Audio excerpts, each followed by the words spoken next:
Namo Adidapa, good morning. Thank you for joining me for our daily practice check-in. Listen, listen, listen. This beautiful sound calls us back to our true home.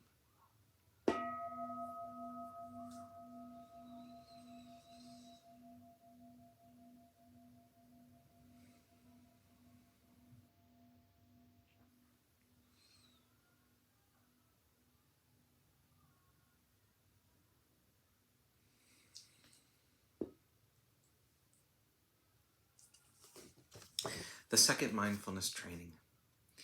Aware of the suffering caused by exploitation, social injustice, stealing, and oppression, I vow to cultivate loving kindness and learn ways to work for the well-being of people, animals, plants, and minerals. I will practice generosity by sharing my time, energy, and material resources with those who are in real need. I am determined not to steal and not to possess anything that should belong to others. I will respect the property of others, but I will prevent others from profiting from human suffering or the suffering of other species on earth.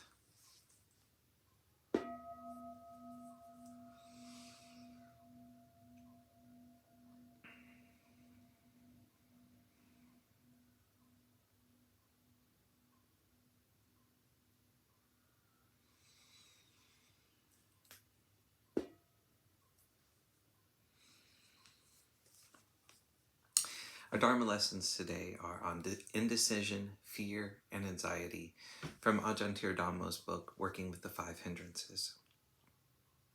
Indecision. Often, indecision is caused by simply thinking too much or worrying about every detail or every possible consequence. This leaves us hanging between numerous possibilities, unable to decide on any of them. Sometimes there may be a certain degree of fear involved. For example, fear of mistakes, or failure, or being criticized, etc. Two things which cause me to be indecisive are needing to reflect on the wider implications of a decision, and since everything is constantly changing, wondering what are the chances of my plan actually happening. While it is usually beneficial to not be compulsive and rush into a hasty decision, too much hesitation can also be an obstacle to moving ahead. Fear and anxiety. Fear is one of those debilitating, energy dissipating, contagious emotions which is so unpleasant that we strenuously avoid it. But then we never come to really understand it. Also, it's often quite undifferentiated and hard to objectify. What is its real source? So that we can be easily spun into a fear cycle or panic attack. Generally, there are two main types of fear reactions which are closely related: an instinctive reflex against any threat to our sense of myself, and an existential reaction by the self to any threat to its integrity. Some instinctive fear is natural and some conditioned, just a habit we have developed, especially for people who have had a very fearful or unstable life. They may have a big backlog of fear trauma.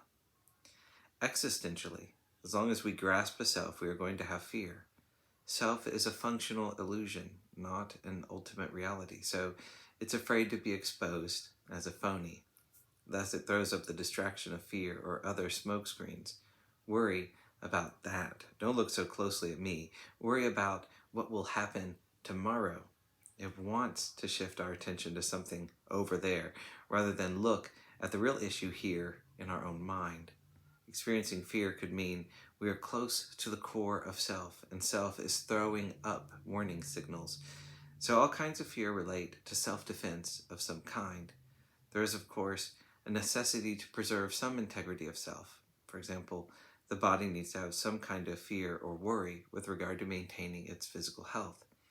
At one level, we are all latent hypochondriacs, so fear is instinctive in life, but we have to know what the limit of it is.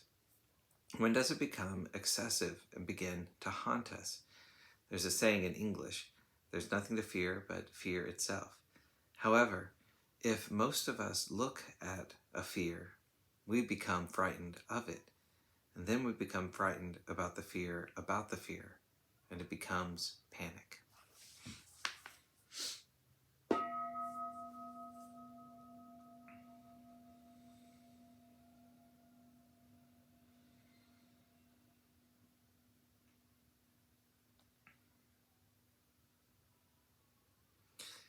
May all beings be well. May all beings be happy.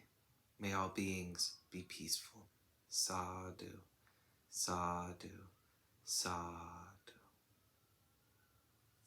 Thank you so much for joining me today.